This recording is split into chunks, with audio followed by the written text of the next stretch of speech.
डोंबिवलीमधील प्रसिद्ध असलेले पेंढारकर कॉलेज येथील काँक्रीट रस्त्यावर गेल्या 2 वर्षांपासून पाणी साचत आहे। मात्र प्रशासनाचे याकडे दुर्लक्ष आहे।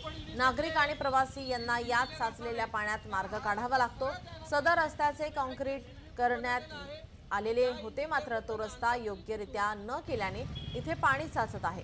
अखेर मंगळवारी सकाळी 27 गाव संघर्ष समितीचे उपाध्यक्ष सत्यवान म्हात्रे यांनी या साचलेल्या घाण पाण्यामध्ये बसून स्विमिंगची ॲक्शन करत उपरोधिक आणि अनोखे आंदोलन केले। या लाखो करोडो रुपये खर्च करून हा रस्ता बनवला जातो, परंतु इंजिनियर जे आहेत यांना कुठल्या प्रकारची डिग्री नसताना इंजिनियर लोकांना इथे उभे केले जातात।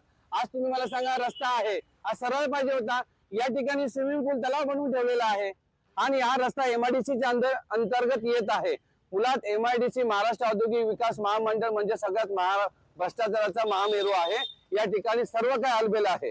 अधिकाऱ्यांना कळवलेलं आहे, पण अधिकारी कानाडोळा करतात प्रत्येक वेळेस। लोकशाही मराठी ऐका, पहा, जागरूक रहा।